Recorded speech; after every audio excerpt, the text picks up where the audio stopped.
ശബരിമല സ്വർണ്ണക്കൊള്ളയിൽ കൽപേഷിനെ കണ്ടെത്തി മാധ്യമങ്ങൾ. രാജസ്ഥാൻ സ്വദേശിയാണ് കൽപേഷ്. ചെന്നൈയിലെ കാളികുണ്ട് ജുവലേഴ്സ് ജീവനക്കാരനാണ്. ഈ ജ്വല്ലറി ഉടമയും റൊദ്ദം ജ്വല്ലറി ഉടമ ഗോവർദ്ധനും സുഹൃത്തുക്കളാണ്.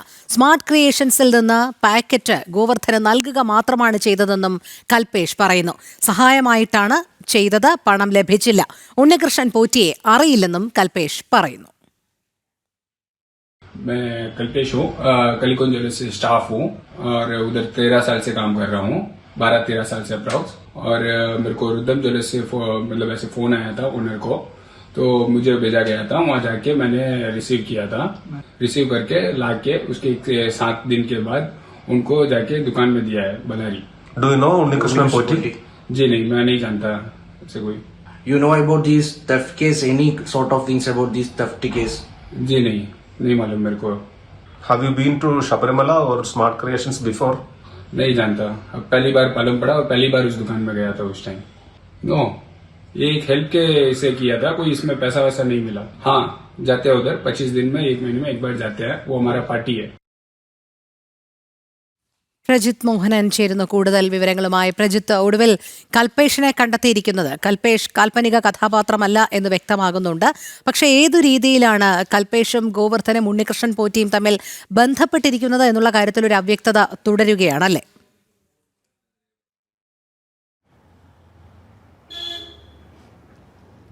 അങ്ങനെ തന്നെ പറയേണ്ടിയിരിക്കുന്നു. കാരണം ഇപ്പോൾ കൽപേഷ് തനിക്ക് ഈ സ്വർണ്ണ കവർച്ചയെക്കുറിച്ച് അറിയില്ല, താൻ ഈ സ്വർണ്ണ കവർച്ചയുമായി ബന്ധപ്പെട്ട വാർത്തകളെക്കുറിച്ച് അറിയില്ല, ഉണ്ണികൃഷ്ണൻ പോറ്റി അറിയില്ല. താൻ ആകെ ചെയ്തത് ഈ പറയുന്ന സ്മാർട്ട് ക്രിയേഷൻസിൽ നിന്നും തനിക്ക് ലഭിച്ച പാക്കറ്റ് അത് ഈ ഗോവർദ്ധൻ്റെ ബെല്ലാരിയിലുള്ള റൊദ്ദം ജ്വല്ലറിയിൽ എത്തിച്ചു നൽകുക മാത്രമാണ് എന്നുള്ളതാണ് പറയുന്നത്.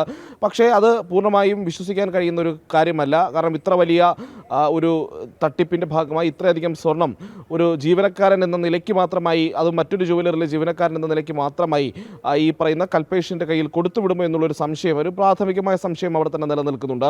എന്തായാലും ഈ കൽപേഷ് പറയുന്ന കാര്യങ്ങൾ ആദ്യം ഒന്ന് പരിശോധിക്കാം നമുക്ക്. കൽപേഷ് രാജസ്ഥാൻ സ്വദേശിയാണ്. ഇയാൾ ഈ പറയുന്ന രീതിയിൽ ഗോവർദ്ധൻ്റെ റൊദ്ദം ജ്വല്ലറി ഉടമയായ ഗോവർദ്ധൻ, അതായത് ഉണ്ണികൃഷ്ണൻ പോറ്റി സ്വർണം വിറ്റ ഗോവർദ്ധൻ, ആ ഗോവർദ്ധനും അയാൾ ജോലിയെടുക്കുന്ന കാളികുണ്ട് ജുവലേഴ്സിൻ്റെ ഓണറും സുഹൃത്തുക്കളാണ്. അതുകൊണ്ട് ആ ഒരു സുഹൃത്ത് ബന്ധത്തിൻ്റെ അടിസ്ഥാനത്തിൽ തൻ്റെ മുതലാളി അല്ലെങ്കിൽ നിർദ്ദേശിച്ചനുസരിച്ച് ഈ പറയുന്ന സ്മാർട്ട് ക്രിയേഷൻസിൽ നിന്നും റൊദ്ദം ജ്വല്ലറിയിലേക്ക് സ്വർണം എത്തിച്ച് നൽകി എന്നുള്ളതാണ് ഇപ്പോൾ ഈ കൽപേഷ് പറയുന്നതിൻ്റെ ഒരു സാരം എന്നുള്ളത്. പക്ഷേ അതും ഒരു അത്രത്തോളം വിശ്വസനീയമല്ല എന്നുള്ളത് ആദ്യം തന്നെ പറഞ്ഞു വെക്കട്ടെ. കാരണം ഇനി ഇതിനകത്ത് ഏറ്റവും പ്രധാനപ്പെട്ട കാര്യമെന്ന് പറയുന്നത് ഈ ഉണ്ണികൃഷ്ണൻ പോറ്റി അറിയില്ല, തന്നെ SIT ചോദ്യം ചെയ്തിട്ടില്ല, അങ്ങനെയുള്ള നിരവധി പരാമർശങ്ങൾ ഈ കൽപേഷിൻ്റെതായിട്ട് ഇപ്പോൾ ഈ വീഡിയോ ദൃശ്യങ്ങളിൽ അല്ലെങ്കിൽ മാധ്യമങ്ങൾ ചോദ്യങ്ങൾ ചോദിക്കുന്ന സമയത്ത് ഉണ്ടാകുന്നുണ്ട് എന്നുള്ളത് നമ്മൾ അറിയേണ്ടിയിരിക്കുന്നു. അതേസമയം മറ്റൊരു പ്രധാനപ്പെട്ട വിഷയം എന്നുള്ളത് ഞാൻ ആദ്യം സൂചിപ്പിച്ചത് തന്നെയാണ്. ഒന്ന്, കൽപേഷിനെ പോലെ ഒരു ജീവനക്കാരൻ മാത്രമായ ഒരാൾക്ക് ഈ പറയുന്ന രീതിയിൽ സ്വർണം കൊടുത്തു വിടാൻ അല്ലെങ്കിൽ ഇത്രയധികം സ്വർണം നൽകാൻ ഇത്രയും തട്ടിപ്പ് നടത്തിയ ആളുകൾ തയ്യാറാകുമോ എന്നുള്ളതാണ്. ഇനി ഉണ്ണികൃഷ്ണൻ പോറ്റി അറിയില്ല എന്ന് പറയുമ്പോൾ അവിടെ ഒരു പ്രധാന പ്രശ്നമുള്ളത് ഈ ഗോവർദ്ധനുമായിട്ടുള്ള ഗൂഢാലോചനയിൽ ഉണ്ണികൃഷ്ണൻ പോറ്റിക്ക് വിശദമായ പങ്കുള്ള അല്ലെങ്കിൽ ഗൂഢാലോചന നടത്തിയത് ഉണ്ണികൃഷ്ണൻ പോറ്റി ഗൂഢാലോചന നടത്തിയിട്ടുണ്ട്. ഇതിൻ്റെ ഭാഗമായി ഗോവർദ്ധനെ ഉണ്ണികൃഷ്ണൻ പോറ്റി ശബരിമലയിൽ എത്തിക്കുകയും അവിടെ സ്പോൺസറായി അവതരിപ്പിക്കുകയും ഒക്കെ ചെയ്തിരുന്നു. കാലങ്ങളായി ഗോവർദ്ധനുമായി അടുത്ത ബന്ധമുള്ള ആളാണ് ഉണ്ണികൃഷ്ണൻ പോറ്റി. അപ്പോൾ ഉണ്ണികൃഷ്ണൻ പോറ്റിയും ഗോവർദ്ധനുമായിട്ടുള്ള ഇത്തരം ഒരു സാമ്പത്തിക ഇടപാടിൽ, ഒരു സ്വർണത്തിൻ്റെ ഇടപാടിൽ ഇതിൽ ഒരു പങ്കാളിത്തവുമില്ല എങ്കിൽ എങ്ങനെ കൽപേഷിനെ പോലെ ഒരാളെ അവർ അതിൽ ഉൾക്കൊള്ളിക്കുമെന്നൊരു ചോദ്യമുണ്ട്. കാരണം ഇത്രയധികം സ്വർണം കൊടുത്തുവിടാൻ മാത്രം ഉണ്ണികൃഷ്ണൻ പോറ്റിക്കും ഗോവർദ്ധനും വിശ്വാസമുള്ള ഒരാളായിരുന്നു കൽപേഷ് എന്നുള്ളത് പ്രാഥമികമായി മനസ്സിലാക്കാൻ കഴിയുന്ന ഒരു കാര്യമാണ്, അല്ലെങ്കിൽ അതൊരു കോമൺ സെൻസ് പോലെ എന്ന് നമുക്ക് പറയാൻ കഴിയുന്നതാണ്. അപ്പോൾ സ്വാഭാവികമായും ഈ പറയുന്ന രീതിയിൽ സ്വർണം കൊടുത്തു വിട്ടിട്ടുണ്ടെങ്കിൽ അത്രയധികം വിശ്വാസത്തിലെടുക്കാൻ ഉണ്ണികൃഷ്ണൻ പോറ്റിക്കും ഗോവർദ്ധനും കഴിയുമായിരുന്നു എന്നുള്ളൊരു വിഷയം അവിടെ നിലനിൽക്കുന്നുണ്ട്. എന്തായാലും ഇങ്ങാര്യത്തിൽ കൂടുതൽ വ്യക്തത വരേണ്ടതുണ്ട്. ഒന്ന്, ഈ പറയുന്ന ഗൂഢാലോചനയുടെ ഏതെങ്കിലും ഒരു ഭാഗത്ത് ഈ പറയുന്ന കൽപേഷിന് പങ്കുണ്ടായിരുന്നോ, അതോ വെറും ഒരു കാരിയർ മാത്രമായിരുന്നു? കാരണം ഈ സ്വർണ്ണ കവർച്ചയും ഇതുമായി ബന്ധപ്പെട്ട മറ്റു കാര്യങ്ങൾ അറിയാത്തൊരു കാരിയർ മാത്രമായിരുന്നു എന്നതിൽ വ്യക്തത വരണം. അതുപോലെ തന്നെ ഈ സ്വർണം കൊടുത്തുവിട്ടത് ഗോവർദ്ധൻ്റെ കയ്യിൽ എത്തിക്കാൻ അല്ലെങ്കിൽ ഗോവർദ്ധൻ്റെ ജോലിയിൽ എത്തിക്കാൻ ഈ പറയുന്ന കൽപേഷിനെ തന്നെ കയ്യിൽ തന്നെ കൊടുത്തുവിട്ട അത് കൃത്യമായി കൽപേഷിനും ഈ ഗൂഢാലോചനയിൽ പങ്കുണ്ടായിരുന്നോ എന്നുകൂടി സംശയം കൂടി നിലനിൽക്കുന്നുണ്ട്. അപ്പോൾ അതിലെല്ലാം വ്യക്തത വരണമെങ്കിൽ പ്രത്യേക അന്വേഷണ സംഘം ഗോവർദ്ധനെ കസ്റ്റഡിയിലെടുക്കുകയും കൽപേഷിനെ കസ്റ്റഡിയിലെടുക്കുകയും ചോദ്യം ചെയ്യുകയും ചെയ്യുമ്പോൾ മാത്രമാണ് കൃത്യമായിട്ടുള്ള അന്വേഷണത്തിന്റെ ഭാഗമാകുമ്പോൾ മാത്രമാണ് കൃത്യമായി അതിലൊരു വ്യക്തത വരിക എന്നുള്ളതാണ്. അതിൽ കുറേയധികം ചോദ്യങ്ങൾ ഞാനിപ്പോൾ ചോദിച്ചതുപോലെ, ഒന്ന്, കൽപേഷ് ഇതൊന്നും അറിയാതെയാണോ ഈ സ്വർണം ചെന്നൈ സ്മാർട്ട് ക്രിയേഷൻസിൽ നിന്ന് ഗോവർദ്ധന്റെ ബെല്ലാരിയിലെ ജുവലറിലേക്ക് എത്തിക്കുന്നത്, അതോ ഇയാൾക്കും ഈ കൊണ്ടുപോകുന്നത് സ്വർണ്ണമാണെന്നും ഇത് ശബരിമലയിൽ നിന്ന് തട്ടിയെടുത്ത സ്വർണ്ണമാണെന്നും എന്നതടക്കമുള്ള കാര്യങ്ങൾ അറിയുമായിരുന്ന ഒരു വ്യക്തിയാണോ ഈ കൽപേഷ് എന്നതിലടക്കമുള്ള കാര്യങ്ങളിൽ ഇനി അന്വേഷണത്തിലൂടെ മാത്രമേ ഒരു വ്യക്തത വരികയുള്ളൂ എന്നുള്ളതാണ്. അതെ പ്രജിത്ത്, അതുമാത്രമല്ല, അവ്യക്തതകൾ നിലനിൽക്കുമ്പോഴും കൽപേഷിന് ആവശ്യത്തിന് സമയമുണ്ടായിരുന്നു എന്നുള്ളതുകൂടി നമ്മൾ ശ്രദ്ധിക്കേണ്ടിയിരിക്കുന്നു. അതായത് ഒരുപക്ഷെ കൽപേഷിന് കൃത്യമായ ഡയറക്ഷൻ നൽകാൻ ആളുകൾ ഉണ്ടായിരിക്കുന്നതിൻ്റെ അടിസ്ഥാനത്തിൽ ഇതൊക്കെ മാറ്റിപ്പറയാനുള്ള സാധ്യതയും കൂടുതലാണ്. ഇവർ തമ്മിൽ ബന്ധമില്ല എന്ന് വരുത്തുകയാണെങ്കിൽ തെളിവുകളുടെ അഭാവം അത്രയും കുറയ്ക്കാമല്ലോ. അത് ലൈറ്റ് വെക്കുന്നേ ഉള്ളൂ, പെട്ടെന്ന് മഴ കയറി കയറി. പ്രജിത്ത്, കേൾക്കാൻ കഴിയുന്നുണ്ടോ?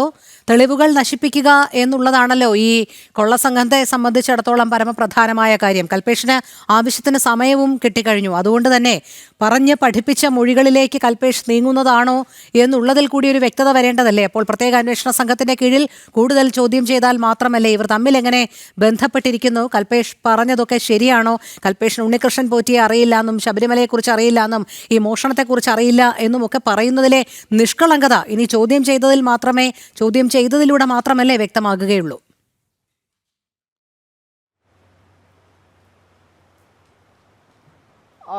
അങ്ങനെ തന്നെയാണ്. കാരണം രണ്ട് ഓപ്ഷനുകളാണുള്ളത്, അല്ലെങ്കിൽ രണ്ട് സാധ്യതകളാണുള്ളത്. ഒന്നെങ്കിൽ ഈ പറയുന്ന ഉണ്ണികൃഷ്ണൻ പോറ്റിയും ഗോവർദ്ധനും ഒക്കെ അടങ്ങുന്ന ഈ കൊള്ളസംഘം ഈ സ്വർണ്ണ കവർച്ചയുമായി ബന്ധപ്പെട്ട കാര്യങ്ങളിൽ നാളെ കൽപേഷിനും ചോദ്യങ്ങൾ നേരിടേണ്ടി വരുമെന്നുള്ള കാര്യത്തിൽ കൃത്യമായ ബോധ്യത്തിൻ്റെ അടിസ്ഥാനത്തിൽ എന്താണ് മാധ്യമങ്ങൾക്ക് മുന്നിൽ ആദ്യഘട്ടത്തിൽ പറയേണ്ടതെന്നും പിന്നീട് അന്വേഷണ സംഘത്തിന് മുന്നിൽ പറയേണ്ടതെന്നടക്കമുള്ള കാര്യങ്ങളിൽ ഒരു ട്രെയിനിങ് ഒക്കെ ലഭിച്ചിരിക്കാനുള്ള സാധ്യതയുണ്ട്. അല്ല എങ്കിൽ പൂർണ്ണമായും ഈ തട്ടിപ്പിനെ പറ്റി അജ്ഞാതനാണ്, അല്ലെങ്കിൽ അറിവില്ലാതെയാണ് കൽപേഷ് ഈ പറയുന്ന സ്വർണം ഒരു ക്യാരിയറായി പ്രവർത്തിച്ചത് എന്നുള്ളത് കൂടി പറയേണ്ടിയിരിക്കുന്നു. കാരണം അല്ലെങ്കിൽ അങ്ങനെയുള്ളൊരു ചിന്തയുണ്ടാകും. അങ്ങനെ രണ്ട് ഓപ്ഷനുകളാണുള്ളത്. പക്ഷേ അതിൽ വ്യക്തത വരണമെങ്കിൽ കൃത്യമായ അന്വേഷണം നടക്കേണ്ടിയിരിക്കുന്നു, പരിശോധന നടക്കേണ്ടിയിരിക്കുന്നു. കൽപേഷും ഉണ്ണികൃഷ്ണൻ പോറ്റിയും ഗോവർദ്ധനും തമ്മിലുള്ള ബന്ധത്തെപ്പറ്റി അത് ടെലിഫോൺ റെക്കോർഡുകളടക്കം പരിശോധിച്ചുകൊണ്ട് ഇവർ തമ്മിൽ നേരത്തെ ഉണ്ടായിരുന്ന കോൺടാക്ട്സ്, ഇവർ തമ്മിൽ എത്രത്തോളം ബന്ധപ്പെട്ടിട്ടുണ്ടോ തുടങ്ങിയിട്ടുള്ള കാര്യങ്ങളെല്ലാം പരിശോധന നടത്തേണ്ടിയിരിക്കുന്നു. ഈ സ്വർണം കൊണ്ടുകൊടുത്തതുമായി ബന്ധപ്പെട്ട് മാത്രമാണോ ഈ പറയുന്ന ഒരു കമ്മ്യൂണിക്കേഷൻ അല്ലെങ്കിൽ ഒരു ഫോൺ വിളികളടക്കമുള്ള കമ്മ്യൂണിക്കേഷൻ നടന്നത് എന്നുള്ള ചോദ്യം അവിടെ നിലനിൽക്കുന്നുണ്ട്. അല്ലെങ്കിൽ ഇവർ തുടർച്ചയായി ബന്ധപ്പെട്ടിരുന്നിട്ടുണ്ടെങ്കിൽ ഈ തട്ടിപ്പിൽ കൽപേഷിനും അല്ലെങ്കിൽ കൽപേഷിനും അതിൽ പങ്കുള്ളതായി തെളിയിക്കാൻ കഴിയും. അങ്ങനെയുള്ള നിരവധി കാര്യങ്ങൾ അന്വേഷണത്തിൻ്റെ പരിധിയിലുണ്ട്. പ്രാഥമികമായി തെളിയിക്കേണ്ടത് കൽപേഷും ഈ ഉണ്ണികൃഷ്ണൻ പോറ്റിയും അതോടൊപ്പം തന്നെ ഗോവർദ്ധനും തമ്മിലുള്ള ബന്ധം തെളിയിക്കുക എന്നുള്ളതാണ്. അത് കൃത്യമായ ശാസ്ത്രീയ അന്വേഷണങ്ങൾക്കൊടുവിൽ ഇവരെയൊക്കെ ഒരുമിച്ചിരുത്തിയേക്കുള്ള ചോദ്യം ചെയ്യലുകൾ, ഇവരുടെ ഇടപാടുകൾ, സാമ്പത്തിക ഇടപാടുകൾ എന്നതിലടക്കമുള്ള പരിശോധനകൾ നടത്തിയതിന് ശേഷം മാത്രമേ മനസ്സിലാകുകയുള്ളൂ. ഇനി മറ്റൊരു കാര്യം പറയേണ്ടത്, കൽപേഷും ഈ തട്ടിപ്പ് സംഘത്തിൻ്റെ ഭാഗമായിരുന്നുവെങ്കിൽ കൽപേഷിന് കൃത്യമായി കൽപേഷിന് ഒരു സാമ്പത്തിക ലാഭം ഇതിൽ ഉണ്ടായിരിക്കാനുള്ള സാധ്യതയുണ്ട്. അങ്ങനെയെങ്കിൽ അതുമായി ബന്ധപ്പെട്ട കാര്യങ്ങളിലും കൂടുതൽ വ്യക്തത അന്വേഷണ സംഘം വരുത്തേണ്ടതുണ്ട്. ഇപ്പോഴും കൽപേഷ് പറയുന്നത് തന്നെ ഇതുവരെ ഈ സംഭവവുമായി ബന്ധപ്പെട്ട് ആരും സമീപിച്ചിട്ടില്ല, തനിക്ക് ശബരിമലയിലെ സ്വർണ്ണ കവർച്ചയെക്കുറിച്ച് ധാരണയില്ല എന്നുള്ളതാണ്. അതിലൊക്കെ അന്വേഷണത്തിലൂടെ മാത്രമാണ് ഒരു വ്യക്തത വരുത്താൻ കഴിയുക. രോഹിണി.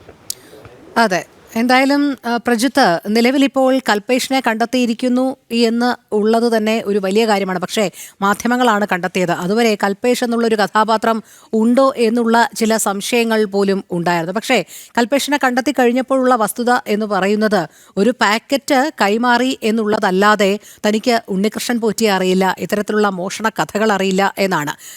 ഇവർ തമ്മിൽ ബന്ധപ്പെട്ടിരിക്കുന്നത് റുദ്ദം ജ്വല്ലറി ഉടമയായ ഗോവർദ്ധനും അതോടൊപ്പം തന്നെ ഈ കാളികുണ്ട് ജ്വല്ലേഴ്സ്, അതായത് കാളികുണ്ട് ജ്വല്ലേഴ്സിലെ ജീവനക്കാരനാണല്ലോ, ഇവർ തമ്മിലുള്ള ബന്ധം വെച്ചാണ് ഈ പാക്കറ്റ് കൈമാറിയത് എന്നുള്ളതാണ്. പക്ഷേ അവിടെയൊക്കെ ചില സംശയങ്ങൾ ഉയരുന്നുണ്ട്. കാരണം ഈ വ്യക്തിയെ തന്നെ എന്തിന് തിരഞ്ഞെടുത്തു? ഒന്നും അറിയാതെ ഇത്തരത്തിലൊരു പാക്കറ്റ് കൈമാറ്റം നടക്കുമോ? അതിനുശേഷം ഇത്രയും കാലങ്ങളായി ഇതുമായി ബന്ധപ്പെട്ട വാർത്തകൾ വരുന്നുണ്ട്, അതൊന്നും ഇതുവരെ താൻ കേട്ടില്ല എന്നൊക്കെ പറയുന്നതിൽ ചില സംശയങ്ങളും ഉയരുന്നില്ലേ?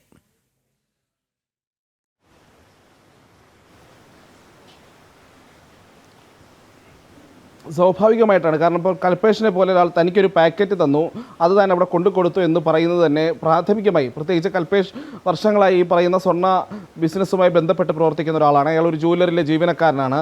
അപ്പോൾ സ്വാഭാവികമായും എങ്ങനെയാണ് ഒരു ജൂവലറിയിൽ നിന്ന്